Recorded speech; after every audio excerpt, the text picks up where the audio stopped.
Hello, welcome to the Hindu editorial. Time हो चुका है सुबह 8 बजे का। चलिए जी शुरू करते हैं। कल मैंने एक लाइव सेशन लिया था सुबह 11 बजे, उसमें मैंने बहुत बढ़िया बढ़िया द हिंदू की वोकैब कराई थी। कल मैंने लाइव लिया था 11 बजे, आप सबने अटेंड किया था ना।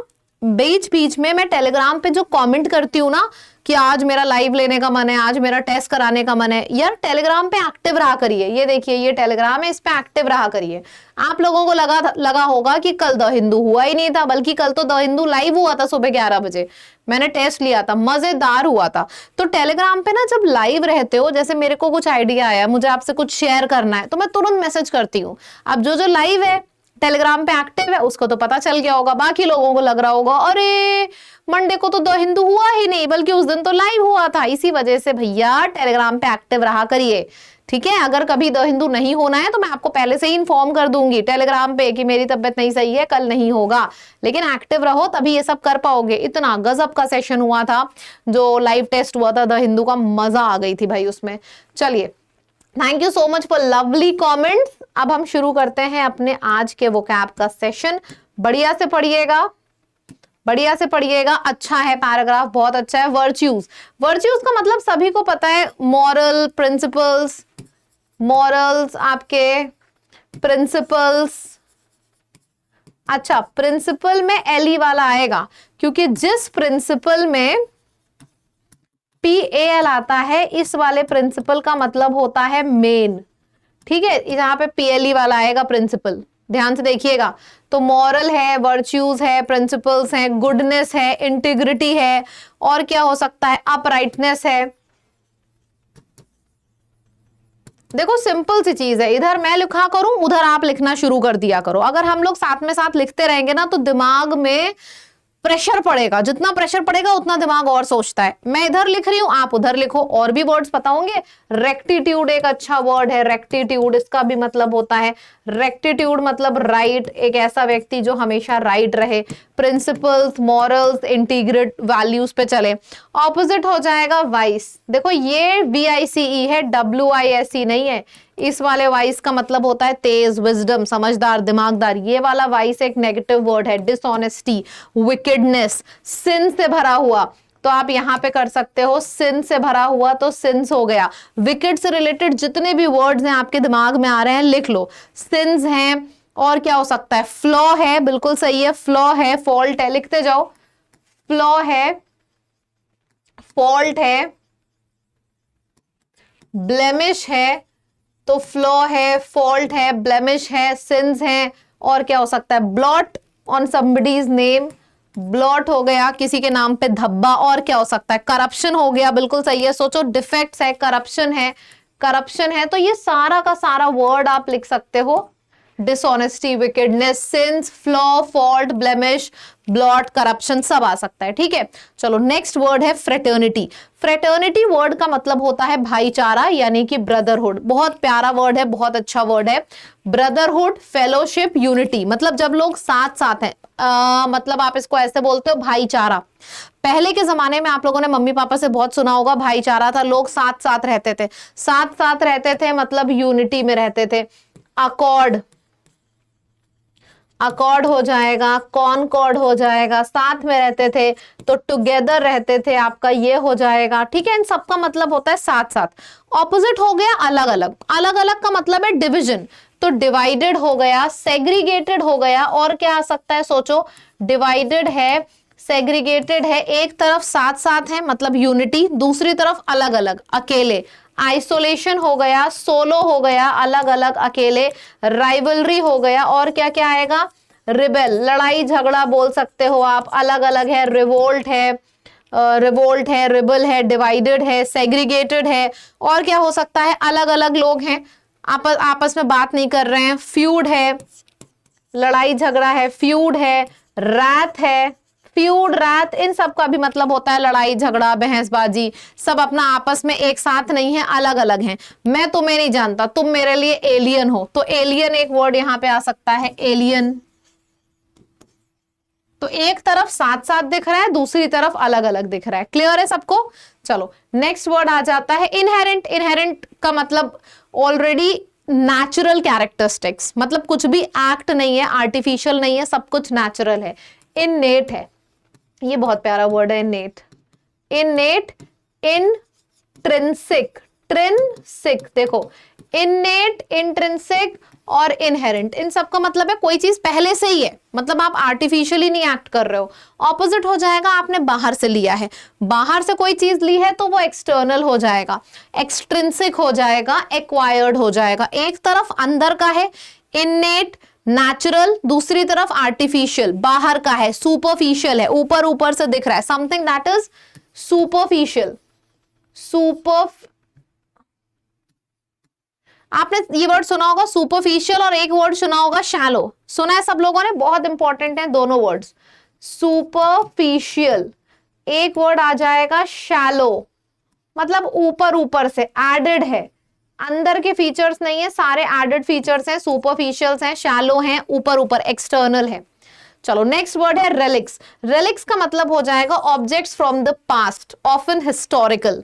Objects from the past, often historical, इसको रेलिक्स बोलते हैं। फिर से समझिएगा, अवशेष, बचा हुआ हिस्सा, आर्टिफैक्ट्स, रेमिनेंट, समझ रहे हो, मतलब पिछले, मैं बात कर रही हूं कि एंशिएंट टाइम से जो बचा हुआ हिस्सा है, एंशिएंट, जैसे आपने देखा होगा सिक्का मिल गया, किसी सिविलाइजेशन का पत्थर मिल गया, तो वो सारे रेलिक्स होते हैं, ठीक है, जो बचा हुआ हिस्सा मिलता है, उसी के बेसिस पे फिर हम और आगे की चीजों का पता लगाते हैं। अच्छा उस जमाने में ऐसे लोग रहते थे, ये पता लगता है रेलिक्स के थ्रू, ठीक है। ऑडेसिटी का मतलब होता है बोल्ड। अच्छा, बोल्ड दो तरीके से लोग होते हैं, एक तो बोल्ड होता है कि मतलब पॉजिटिव सेंस में, एक बोल्ड होता है नेगेटिव सेंस में। जैसे बोल्ड तो एक डकैत भी होगा, सीधे चला गया, सामने बैंक वाले के कनपट्टी पे बंदूक रखी और कहने लगा लाओ जितना कैश है मुझे लाओ, बोल्ड तो ये भी है। तो बोल्ड पॉजिटिव और नेगेटिव दोनों तरीके का होता है। इंप्यूडेंस का भी मतलब बोल्ड होता है, अगर मैं बात करूं इंप्यूडेंस, लेकिन ये नेगेटिव तरीके का बोल्ड है, ठीक है। ऑडेसिटी, बोल्ड, करेजियस, डेयरिंग, ये सब पॉजिटिव तरीके का बोल्ड है, ठीक है। तो ऑडेसिटी वर्ड बहुत ज्यादा पूछा जाता है। बोल्ड है, ब्रेजन है, फियरलेस है, टेमरिटी है, TEMERITY, टेमरिटी। बोल्ड आप बोल सकते हो, फियरलेस बोल सकते हो, मतलब एक ऐसा व्यक्ति जिसको डर नहीं लगता है। बोल्ड है, करेजियस है, डेयरिंग है, कुछ भी कर लेता है, कहीं से भी जाके कुछ भी कर लेता है। तो इंप्यूडेंस, फियरलेस, टेमरिटी, बोल्ड, और एक और वर्ड है ब्रेजन, इसका मतलब होता है बिल्कुल भी डर नहीं लगता है। ऑपोजिट है, देखो इधर आ जाएगा टेमरिटी और इधर आ जाएगा टिमिड। टिमिड का मतलब होता है डरपोक, और टेमरिटी का मतलब होता है एक ऐसा व्यक्ति जो बिल्कुल, जिसको डर ही नहीं लगता है, फियरलेस है। ये तो हो जाएगा डर से भरा हुआ, मतलब हर एक काम को ना बहुत ध्यान से करता है, बहुत ज्यादा ध्यान से करने वाला व्यक्ति, ठीक है, मतलब हर चीज को लेके बहुत डरा हुआ है, हेजिटेटेड है, ये हो जाएगा, ठीक। सारे वर्ड्स अच्छे से ही याद करो, मैं पूछती रहती हूं क्योंकि बीच बीच में से, ठीक है, क्लियर है। चलो, एडवोकेट का मतलब होता है पब्लिकली सपोर्टिंग समथिंग, जैसे मैं तुम्हारे डिसीजन को सपोर्ट कर रही हूं तो I am advocating your decision, I am recommending, promoted it. तो यही होता है एडवोकेटेड का मतलब है कि मैं तुम्हें सपोर्ट कर रही हूं। सपोर्ट करने को हम बैकअप देना भी बोलते हैं, और सपोर्ट करने को हम एंडोर्स करना भी बोलते हैं, एंडोर्स्ड, ठीक है। तो support, endorse, promoted, recommended, advocated, इन सब का मतलब होता है जब कोई किसी को बहुत ज्यादा फेवर करता है, तो फेवर्ड भी यहां पे आ जाता है। ऑपोजिट हो जाएगा, मैं तुम्हें सपोर्ट कर रही हूं, इसका ऑपोजिट है मैं रिजेक्ट कर रही हूं। सो अपोज्ड हो गया, रिजेक्ट हो गया, क्रिटिसाइज हो गया। अब जल्दी से मुझे वर्ड लिख के दिखाओ, यहां पे कहां गया, टिमिडिटी और टेमरिटी, इन दोनों के बीच का डिफरेंस मुझे बताओ क्या होता है। टिमिडिटी और टेमरिटी, सब लोग बताएंगे जल्दी जल्दी, जो मैं क्लास में पढ़ाती हूं ना वही मैं पूछती हूं, तो जल्दी जल्दी बताएंगे क्या डिफरेंस होगा। दिमाग चलाते रहा करिए पूरे टाइम, ठीक है। चलो, टिमिड मतलब डरपोक और टेमरिटी मतलब बोल्ड, करेजियस, बहुत बढ़िया। चलो फ्रेजल वर्ब करते हैं। सी थ्रू, सी थ्रू का मतलब होता है I am truly understanding the nature of something, I am able to see through it, मतलब मुझे क्लियरली दिखाई दे रहा है आर पार क्या है। तो सी थ्रू का मतलब यही होता है कि आप क्लियरली बता पा रहे हो, रिकॉग्नाइज कर पा रहे हो। सी टू का मतलब होता है टेकिंग केयर ऑफ समथिंग और dealing with something. See off का मतलब होता है accompanying someone to say good bye, usually at a station और at a sea port. See off करना, we went to the station to see off our friend who was leaving for college. ये आपने कई बार word भी सुना होगा, bye mummy मैं जा रही हूं उसको सी ऑफ करने। सी ऑफ मतलब टाटा बाय बाय बोलना। सी थ्रू मतलब क्लियरली दिखाई दे रहा है मुझे आर पार का, मतलब अच्छे से एकदम क्लियर डॉक्यूमेंट्स हैं। सी टू का मतलब होता है टेकिंग केयर ऑफ समथिंग, ठीक है। अच्छा, सी आई टू आई का मतलब क्या होता है? किसी की आंखों में आंखें डाल के देखो, मतलब कि अग्री करना, ठीक है। तो अग्री करना हो गया। सी द लाइट का मतलब होता है फाइनली अंडरस्टैंडिंग और realising something. I can see through it, I can see the light coming, मतलब I am able to recognise क्या सही है क्या गलत है। सी रेड का मतलब होता है बिकम वेरी एंग्री। आपने देखा होगा जो कार्टून कैरेक्टर्स में भी बहुत गुस्से वाला इंसान होता है उसकी शक्ल रेड कर दी जाती है, तो सी रेड का मतलब यही हो गया, बिकमिंग वेरी एंग्री, ठीक है। चलिए, कॉन्फिडेंस बूस्टर में कुछ क्वेश्चंस आपके सामने हैं। Which of the following is a synonym for the word virtues? Virtues एक पूछा है, आपको एक नहीं बताना, एक तो कोई भी बोल सकता है। मॉरल और वर्ड सोचो क्या होगा? वर्च्यूज, मॉरल्स, प्रिंसिपल्स, जितने वर्ड्स लिख सकते हो ना ऐड करते चला करो, ठीक है। सिनोनिम बताना है फ्रेटर्निटी का। फ्रेटर्निटी मतलब होता है भाईचारा, यानी कि ब्रदरहुड। ब्रदरहुड हो गया, किनशिप हो गया, किनशिप, किनशिप, फ्रेंडशिप हो गया। तो ये सारा होता है ब्रदरहुड से रिलेटेड वर्ड है, ठीक है। नेक्स्ट है आपका which of the following is the opposite of the word rooted? Rooted मतलब होता है किसी, मतलब इस्टैब्लिश्ड है तुम्हारे रूट्स, बहुत ज्यादा स्ट्रांगली स्टैब्लिश्ड जब कोई चीज होती है तब उसको रूटेड कहते हैं। ऑपोजिट हो जाएगा ऊपर ऊपर से, यानी कि up rooted. Which of the following is the synonym of the word advocated? Advocate मतलब है किसी को सपोर्ट करना, और बताओ सपोर्ट करना, इनकरेज करना, एंडोर्स करना। ऑपोजिट हो जाएगा किसी के अगेंस्ट चले जाना, तो ये ऑपोजिट हो जाएगा। Very nice. अच्छा, इंग्लिश की बुक अभी फिर से बता रही हूं, इंग्लिश की बुक अगर अभी तक नहीं ली है तो जरूर जरूर जरूर से ले लीजिए। और इस इंग्लिश की किट में सारी किताबें बहुत जरूरी हैं, क्योंकि आपके एग्जाम नजदीक आ रहे हैं तो अब आप भी सीरियस हो रहे होगे। तो जिसके पास भी ये किट नहीं है, ये बुक नहीं है, ये तीनों किताबें अपने घर पे मंगा लीजिए, ठीक है। चलिए जी, रीडिंग कॉम्प्रिहेंशन शुरू करते हैं। रिपब्लिकन जर्नी के ऊपर है, जाहिर सी बात है, रिपब्लिक डे था तो उसी के ऊपर, मैंने कुछ कराया नहीं था तो उसी से रिलेटेड पैराग्राफ है। अच्छा, एक चीज बताना चाहूंगी आप लोगों को, वैसे जीएस में आपने पढ़ा ही होगा लेकिन फिर से बताना चाहूंगी, 26 जनवरी और 15 अगस्त में क्या फर्क होता है? ये मेरा होमवर्क क्वेश्चन है, सब लोग करके बताएंगे।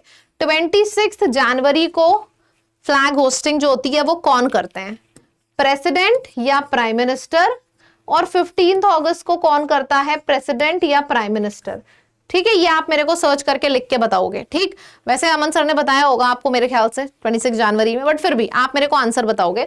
एक चीज और समझ लेना, 26 जनवरी को जो फ्लैग है वो फहराया जाता है, मतलब ये फ्लैग है ये पहले से ही ऊपर रहता है, फहराया जाता है। 15 अगस्त को रोहण किया जाता है, मतलब नीचे से ऊपर लेके जाया जाता है फिर उसको लहराया जाता है, ठीक है, ये डिफरेंस होता है। खैर, लो आंसर तो आपके सामने ही है, प्रेसिडेंट की स्पीच है तो आप समझ ही गए होंगे 26 जनवरी को कौन किसने फहराया होगा फ्लैग, है ना। चलो एक बार इसका स्क्रीनशॉट सभी लोग ले लें, मैं समझाना शुरू करूंगी उसके बाद टाइम नहीं होगा आपके पास, तो अभी स्क्रीनशॉट ले लिया करिए। इन हर कस्टमरी एड्रेस, इन हर का मतलब समझ में हो गया, जाहिर सी बात है प्रेसिडेंट है, द्रौपदी मुर्मू की बात हो रही है। तो नेशन को जब उन्होंने शाम को एड्रेस किया था 76th रिपब्लिक पे, president of India Draupadi Murmu ने, तो उन्होंने बोला कि जो कॉन्स्टिट्यूशन है ये एक लिविंग डॉक्यूमेंट है, ये अभी नहीं, सदियों सदियों पुराना एक ओल्ड सिविक, मतलब वर्च्यूज, मॉरल्स, इंटीग्रिटी से बना एक लिविंग डॉक्यूमेंट है। उन्होंने बोला हमारे कॉन्स्टिट्यूशन को, it's not a normal paper, it's a living document. उन्होंने अपनी स्पीच एड्रेस करते हुए ये बोला था। What a nice line. Mrs Murmu also paid tribute, उन्होंने किसके किसके बारे में अपनी स्पीच में बात करा? She paid tribute to doctor Bhimrao Ambedkar, जो कि चेयरपर्सन थे ड्राफ्टिंग कमिटी के, और भी जितने मेंबर्स थे कॉन्स्टिट्यूएंट असेंबली के, she paid a tribute to everyone who created this document that would guide the country. उन्होंने हर किसी के सामने रिस्पेक्ट शो करी कि भाई आप लोगों की वजह से ये डॉक्यूमेंट क्रिएट हुआ है, जिसके वजह से इस डॉक्यूमेंट के ही बेसिस पे तो now our country India is guided, उसका प्रोग्रेस गाइड हो रहा है इस कॉन्स्टिट्यूशन के थ्रू. तो she paid the tribute to everyone. Connecting India's journey, उन्होंने इंडिया की जर्नी को कनेक्ट किया कि एक मॉडर्न रिपब्लिक है. ये जो इंडिया की जर्नी के बारे में उन्होंने बोला प्रेसिडेंट ने क्लियरली कि जो कॉन्स्टिट्यूशनल वैल्यूज हैं, जस्टिस, लिबर्टी, इक्वालिटी, फ्रेटर्निटी यानी कि भाईचारा, ये हमेशा इंटीग्रल पार्ट रहा है इंडिया के सिविलाइजेशन का. ठीक है. फिर उन्होंने बोला स्केप्टिक्स यानी कि कुछ लोगों को शक था, डाउट था इंडिया के प्रोस्पेक्ट्स के ऊपर. इंडिपेंडेंस के टाइम पे लोगों ने सोचा नहीं था इंडिया इतनी जल्दी डॉक्यूमेंट कर लेगा और रिलीज आजाद हो जाएगा, डाउट था. लेकिन हम उन लोगों को सबको हम लोगों ने गलत प्रूव कर दिया इस इनहेरेंट स्ट्रेंथ से जो कि इंडिया के पास है. बहुत से लोगों को लगा था इंडिया नहीं आजाद होगी, कॉन्स्टिट्यूशन नहीं बनेगा, पर इंडिया की इनर स्ट्रेंथ ने उन सब लोगों की सोच को गलत साबित कर दिया. ठीक है. The president highlighted the representative character of the constituent assembly. President ने क्लियरली हाईलाइट किया जो कॉन्स्टिट्यूएंट असेंबली के डिफरेंट फीचर्स हैं, all whose members were drawn from every part of the committee. उन्होंने कॉन्स्टिट्यूएंट असेंबली जिन जिन लोगों से बनी है उनके बारे में हाईलाइट करते हुए बोला कि हमारे यहाँ जिन्होंने कॉन्स्टिट्यूशन असेंबली बनाई थी उसमें विभिन्न रिलीजन के अलग अलग पार्ट्स के लोग थे. इसके साथ ही साथ उन्होंने ये भी बोला कि 15 औरतें भी थी. While women's equality was at that time only a distant ideal. मतलब उस समय में 15 वुमेन हमारे यहाँ थी, इस कॉन्स्टिट्यूएंट में 15 वुमेन थी. और उस टाइम पे बोला जा रहा है कि जिस टाइम पे लड़कियों को इक्वल करने का सोचना ही एक सपना हुआ करता था. फिर से पढ़िए इस लाइन को. At that time only a distant ideal in much of the world. Distant ideal मतलब एक सपना हुआ करता था वुमेन्स को इंक्लूड करना. यहाँ पे तो वो एकदम इंटीग्रल पार्ट थी 15 women. Indian women were contributing to shaping the nation's destiny. She noted. उन्होंने अपनी स्पीच में क्लियरली बोला कि इंडिया की जो वुमेन है उनका भी एक बहुत इंपॉर्टेंट रोल था इसको ड्राफ्ट करने में. 15 वुमेन वर देयर. तो उन्होंने हर एक के बारे में बहुत ट्रिब्यूट दिया, रिस्पेक्टफुली बातें करी हर एक के बारे में. तो it was a very nice speech और उन्होंने कॉन्स्टिट्यूशन को लिविंग डॉक्यूमेंट करके एड्रेस किया. ठीक है. It was very nice. चलो अब ये आपके सामने सवाल आ जाता है. सवाल पूछता है what did president Draupadi Murmu attribute the constitution status as a living document to. किसको बोला? Work of the drafting committee नहीं, जो सदियों सद पुरानी हमारी वर्च्यूज चली आ रही है उसको बोला कि लिविंग डॉक्यूमेंट के जैसे है. ठीक है. नेक्स्ट आ जाता है what significant feature of the constituent assembly was highlighted in the president's address. President ने एड्रेस किया कौन से स्पेशल फीचर का कि हर जगह से लोग हैं और तो और 15 वुमेन भी हैं. तो this is the correct answer. मैं डेफिनेटली आपको बोल रही हूं गारंटी के संग आप रेगुलरली देखो. डेली सुबह 8 बजे ये द हिंदू होता है. इसमें मैं आपको बढ़िया बढ़िया शब्द याद कराती हूँ, रीडिंग कराती हूँ, क्वेश्चंस कराती हूँ. फायदा सिर्फ तब मिलेगा जब डेली हर एक दिन आप इस सेशन को कर रहे हो तो. ठीक है. ऑल्सो मैंने होमवर्क तो आपको पूछा ही है, ये होमवर्क करना मत भूलिएगा. ये पूरी लिस्ट मैंने आपको दी है. जैसे ऑडेसिटी है तो इसमें टिमिडिटी आएगा, क्या आएगा अब आपको लिखना है तो वो लिखो. कोई भी 4 वर्ड्स उठा लो और उसको खूब भर भर के कमेंट सेक्शन में लिखो. जिस दिन जितने व्यूज हैं उतने कमेंट्स हो गए मैं समझ जाऊंगी जीत हो गई इस सेशन की. मुझे लगेगा हर एक व्यक्ति जो इस वीडियो को देख रहा है वो मेरी बात सुन रहा है. मैं बहुत एक्साइटेड रहती हूँ इस सेशन को लेके, तो सामने वाला भी एक्साइटेड है. भर भर के कमेंट्स करिए. और जो भी नए स्टूडेंट्स हैं इस चैनल को जरूर सब्सक्राइब करिए. मैं गारंटी ले रही हूं आपसे पूरे नंबर की इंग्लिश में. अच्छे नंबर आएंगे, 90% आएंगे, ये सब नहीं, पूरे नंबर की गारंटी ले रही हूं आपसे. ठीक है. तो चैनल को सब्सक्राइब करना मत भूलिएगा. ऑल्सो आप में से जितने लोगों ने मेरे पेड बैच में एडमिशन नहीं लिया है, ये ऑफिसर्स बैच है, इसमें हम सब मिल के आपको एग्जाम के लिए प्रिपेयर करते हैं. इसका कोड है लैब, LAB लैब. ठीक है. तो इस कोड को लगाने से आपको इस बैच के ऊपर डिस्काउंट मिलता है. ये बैच आपको हमारी ऐप पर मिलेगा. लाइव कोर्सेज में जाइएगा आपको मिल जाएगा. कोड आप लिख देंगे लैब तो आपको डिस्काउंट भी मिल जाता है. ठीक है. So what are you waiting for? जाइए, लीजिए, प्रिपरेशन शुरू करिए. ठीक है. Thank you so much. Bye bye.